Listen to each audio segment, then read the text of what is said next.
You're listening to the Podcast Detroit Network. Visit www.podcastdetroit.com for more information.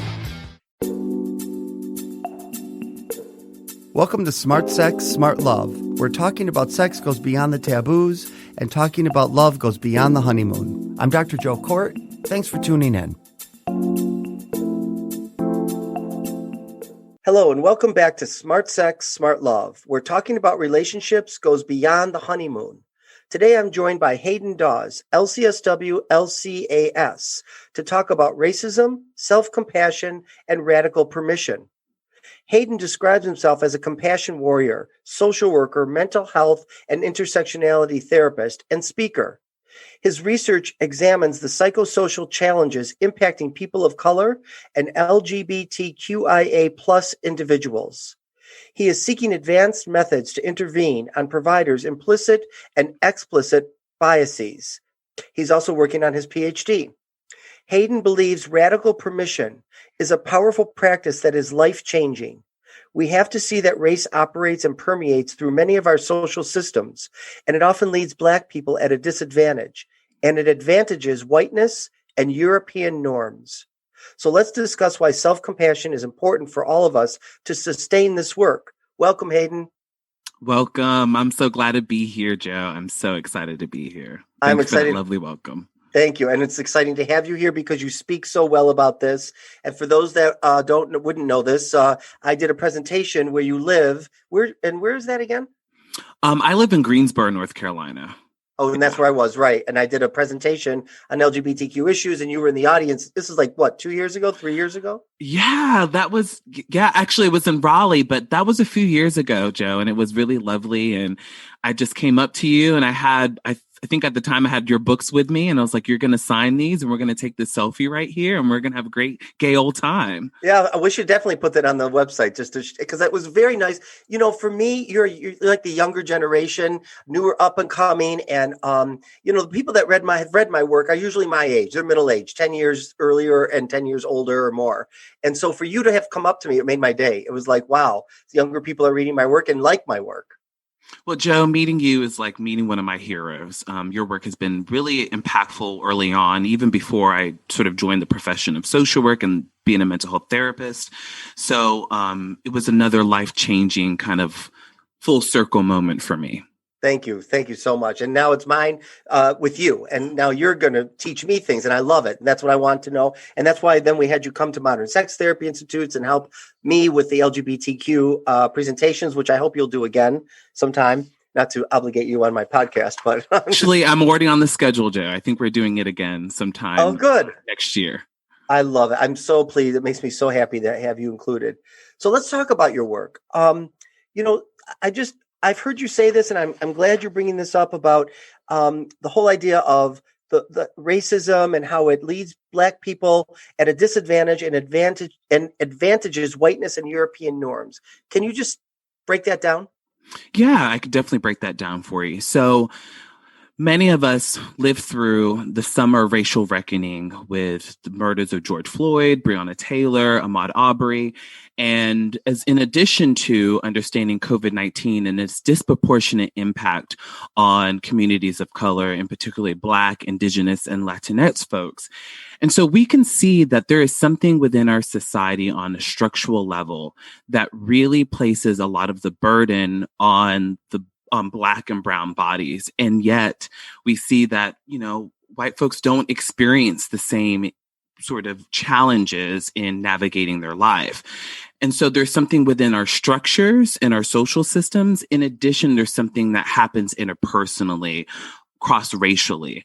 There's a preference towards white ideas of beauty, what's considered to be the most ideal.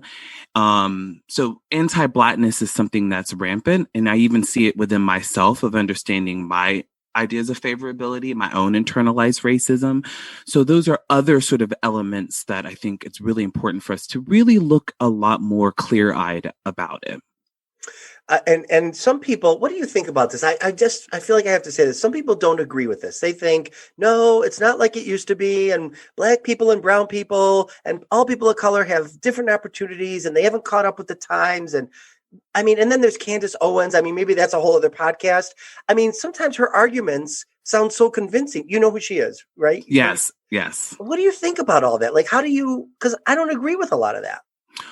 It's interesting. I was just talking to someone earlier about Candace Owens. I think we have to understand that it would be really, if I was a white person, it would be really hard for me to look at that, to think, I've worked really hard in my life to get everything that I own.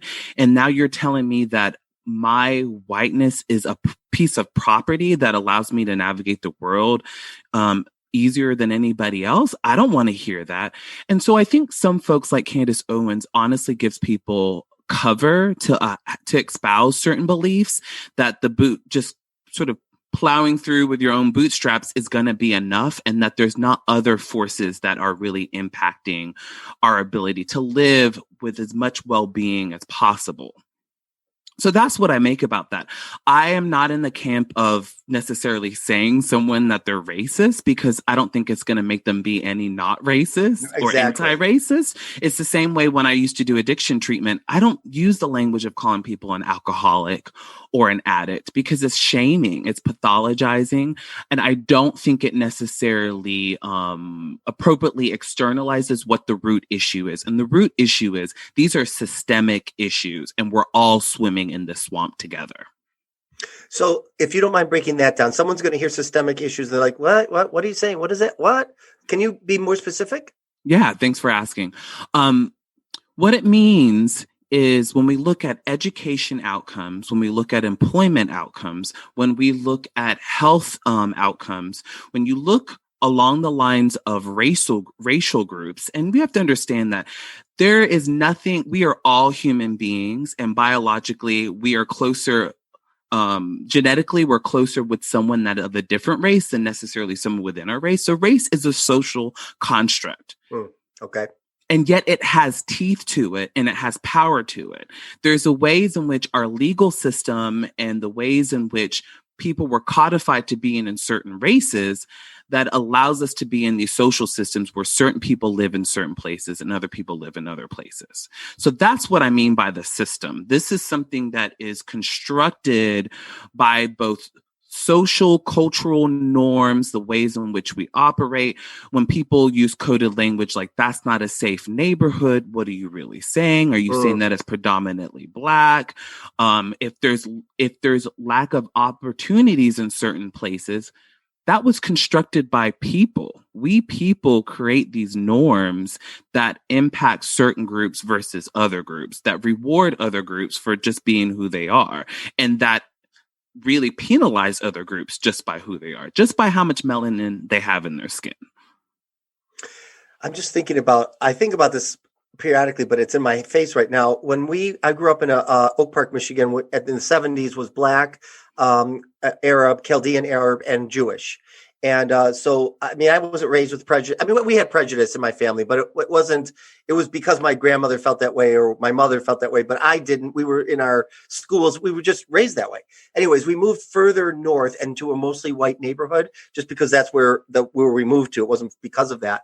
And my mother had a Black friend who came over, a woman, and she was there 10 minutes and police swarmed our house. And they said that a neighbor had complained that they thought there was a burglary happening in our house. And I remember knowing back then, that's not what they complained about. They complained, well, maybe they did think that, but it was because she was Black. This friend was so upset, she ended up going home.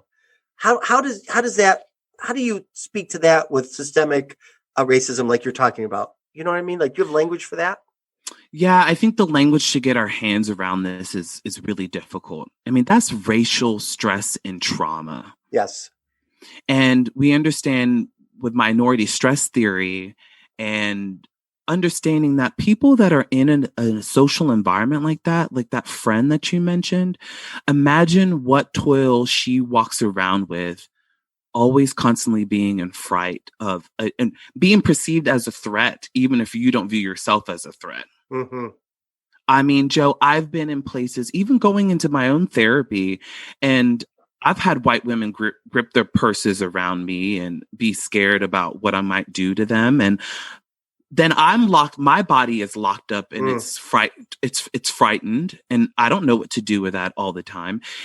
So we have to understand that being in different racial groups and around racial groups often does bring about more anxiety for everyone involved. When I navigate a lot of predominantly white spaces, I might feel anxious about that. And so we want to normalize that. We want to say, this is the swamp that we're all living in. So let's speak to it. Let's have more courage to really speak to what's going on, to talk about these racial dynamics when we walk into boardrooms and you're the only person that's there. We're both gay men. We understand what it's like to be the only sort of gay person in the room and what kind of burden that puts on us. And we don't want to make it a thing. But if we don't sort of talk about it, it's a shaming experience. The thing about my race is I can't escape my Black skin. Right.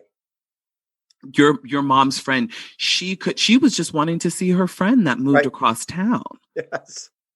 And so now we can understand why if your skin is viewed as a threat by other people, you start hating your own skin. So that's internalized racism. Absolutely.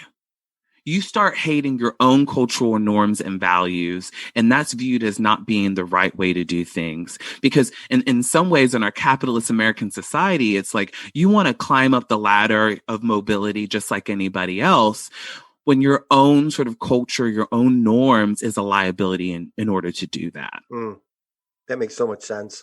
And I've had some people of color tell me that they're afraid of other people of color. So they've internalized the messages of fear around each other. Absolutely. I mean, you can think about some celebrities like, what Bill Cosby would say about sort of calling other Black people ghetto or why are your pants sagging? And, you can again see it a lot in the beauty industry and understanding sort of the politics around Black hair and Black women's hair. So there's many different, skin bleaching that happens in certain places, even around the world. This is not just something that is an American thing, although the way that America does it has been kind of exported everywhere in the world. But it runs rampant to understand that is the supreme way that a body should be. And you speak about this so professionally and academically, and you talk about critical race theory. Can you talk about that and why the controversy? So it's really interesting. I'm actually doing a lot more study about critical race theory in academic settings, and it comes out of legal scholarship in the late sort of 1970s, early 80s, where some of these Black legal titans were wanting to understand how race moves in American society and understand how it makes differences in terms of legal positions in particular.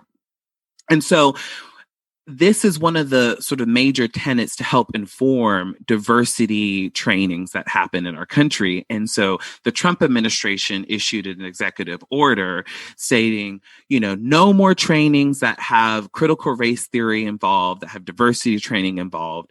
We don't want to talk about white privilege. Yeah, this happened like I think around September, the executive order. So any federal government, what am I thinking of? Third party contractors. Yeah. Any 30 contractors, we don't want you having any of these trainings whatsoever. And so from the folks that I know that do a lot of these trainings, they were talking about a lot of their partners and a lot of people that had hired them started to feel a little bit more wary about having more of these trainings. And I honestly, Joe, I think it's a good thing that they were feeling scared about these trainings going on, because it means there must be something here. If we don't want white folks to feel the discomfort that's associated with race and whiteness, we wouldn't be getting anywhere if they weren't saying, we don't want you to talk about this. So I think that lends to why there's so much controversy about it. And my thing is, it's one lens, it's one idea to help us understand that racism, especially within American context, is an ordinary thing. It is so ordinary, sometimes some folks can't even see that it's happening. They can't or feel it. And, I've heard, I had a Shadeen on one of my last podcasts. And one of the things I loved about what she says is because I'd say, God, I never thought about that. And she'd say, and that's where you're probably privileged, because you only think about it when you can feel the discrimination or the judgments from others. That made sense to me. Absolutely. I completely agree with that. How does critical race theory relate to the term intersectionality? Yeah, Kimberly Crenshaw and some other thinkers in other disciplines wanted to understand what it is about folks that have two marginalized identities and how it's not just an additive kind of effect of feeling these discriminations. It's kind of like more of like a multiplication effect of it. Mm. And there's also ways in which their issues of discrimination may not be seen by one or two contexts, meaning in particular, Black women experience unique experiences of discrimination related to them being Black women. You can't just understand them just being women or just being people that are Black. Mm. That there's something unique about that particular intersection that white women don't experience and that Black men don't experience. Right. So it could either add to your privilege, your other identities, or it could take away and further discriminate against you, your other identities. Right. Absolutely. I have to think a lot. There are certain things that I go through as a gay Black man that you, Joe, as a white gay man, don't experience. Right.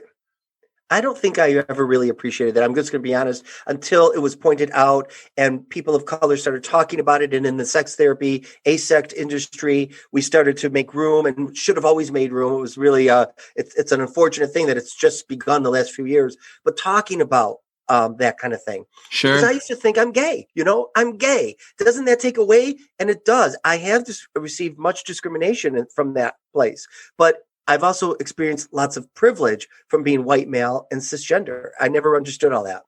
Right. Well, and the interesting thing is, like, the more I understand myself and the ways in which I navigate the world, the more, and I listen, and as a therapist, I listen to other people's stories, the more I'm able to see, like, oh, this is different or it is the same. Like, there is a certain way in which Black gay men are hypersexualized in a way, and the ways in which sort of comments about genitalia that really, on one hand, it's like, oh, is that flattering? Or is that really something that's kind of like unfair, gross, objectifying?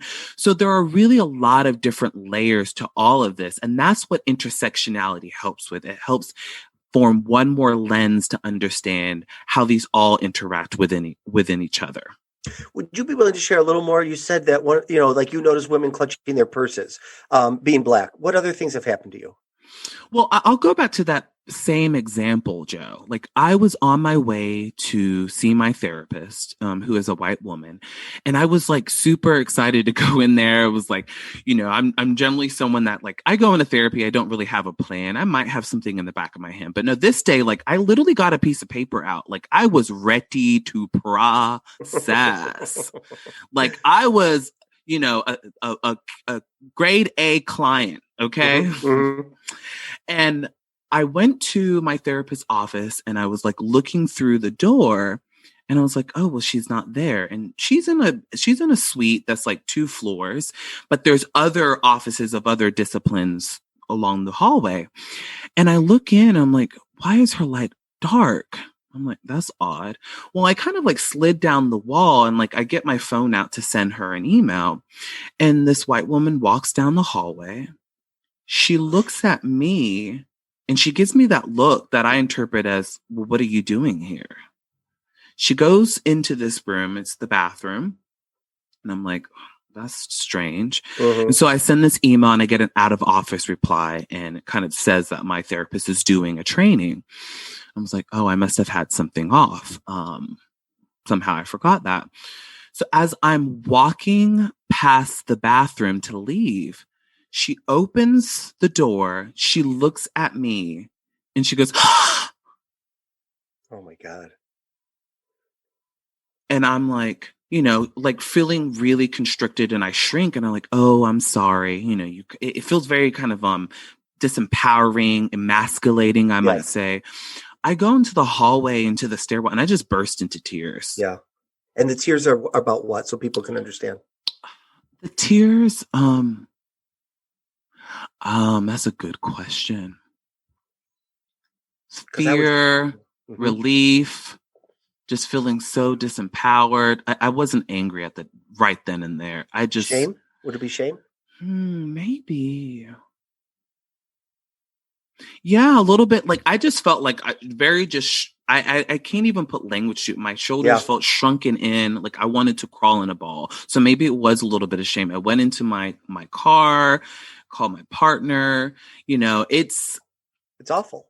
It is awful. And the thing is, what's even more awful, Joe, is some people will say, oh, they'll dismiss it. Oh, that's not that big of a deal. So further invalidating environment. Yeah. And sometimes that's worse than what happened to you, I think. Oh, absolutely. Don't you think? Oh, no, I agree with you. And you go to, what we're understanding more about trauma is, flight or freeze. We also understand how important social engagement is. Yes. And so if you're in that constricted position and you lift your head up and you're looking for warm, loving eyes, that tender, safe haven environment, and you find none there, you know what that person says to themselves? There's nowhere out here for me that's safe. Yes. Right. Right. And then that would just be so isolating and so lonely. So when you talk about white people doing their work, what does that mean when white people hear that? I think, to give you an example, Joe, it means let's start slowing down. Yeah. Let's start bringing about, we all have little traumas around race. If you have a situation in which you had a Black friend when you were growing up and you might have said something to them that you overheard, white people say to Black people or whatever, or if you had a situation in which your mom's Black friend came over, maybe it's time for you to process that and slow down and understand it from a different perspective. Mm-hmm. Feel more of that emotional pain that's associated with it. Let it move through you and see what it has to teach you. I had a Black client who was on vacation with his friends, and he was just floating in the water, trying to just get away from work. And several white people came around him and said, that are friends of his, and said, so, we want to be better with racial issues. Can you tell us what to do and where to go, what to read? Can we talk with you for a little bit? And he said, I'm on vacation. I don't want to do this. It's exhausting. And we spent the whole session talking about what that was like for him and how they didn't understand. Have you been in those kind of? Oh, absolutely. Because it's objectifying. I was in my faith community, which is a predominantly white faith community. And I've grown up in predominantly white spaces my whole life. Like I've been one of these people that have had to just navigate it all. Like I feel a little bit like a mutt, right? Mm-hmm. And this particular Sunday, they were talking, a lot of messages. I attend a Quaker meeting and a lot of the messages were around race. I was sitting next to a white man I had never met, Joe. Did not know this man, never seen him before. Did not have a relationship with him. The meeting ended and he said, oh, can I tell you a story? And I'm thinking, where is this going? He said, yeah. He said, I worked as a court mediator at one point, and this Black man and this white man. And I said, excuse me, stop. I said, help me understand, like, what told you that it would be okay for you to share that story with me? Mm-hmm. Well, I don't know. Like, you're here at meeting. And I said, stop. I said, would you have shared that story with me if I was a white person? Mm. Well, I mean, I really don't think it's that big. I said, stop. Mm. I need you to slow down. I said, because you do not know me at all. And right. I don't know you. You're not just going to emotionally dump your stuff on me. Or what I find often is look for my absolution. Mm-hmm. Like, that's not my job. That's not my place. I really want people to hear this. I never thought of it. You just used a word and it's objectifying you. My client was objectified. You were objectified there. I never thought of it that way. It's so true. Well, it's so, because what this culture and society says with many of the tropes that it has of Black people is they're either really threatening. Yeah. We've talked about this, or they're there to offer you comfort. Yeah. Yeah. Oh, we just love when that Black woman gets up there and she sings her heart out. It just makes us feel so warm inside. Or, we just love that Mamie figure. Just come here, sugar, and put your head on my heart. Yeah. What? That is objectifying. It is not humanizing at all. You don't see that person's true humanity and their sense of self. You think about what it is that you need in that situation. There's nothing relational about that. Oh, I could just have you talk so long. But I want to go into the humanity part because you do radical permission. That's your work. And I want you to talk about it because I think that is about being human and humanity. So it's interesting, Joe. Are you into the Enneagram? No, I know about it, but no.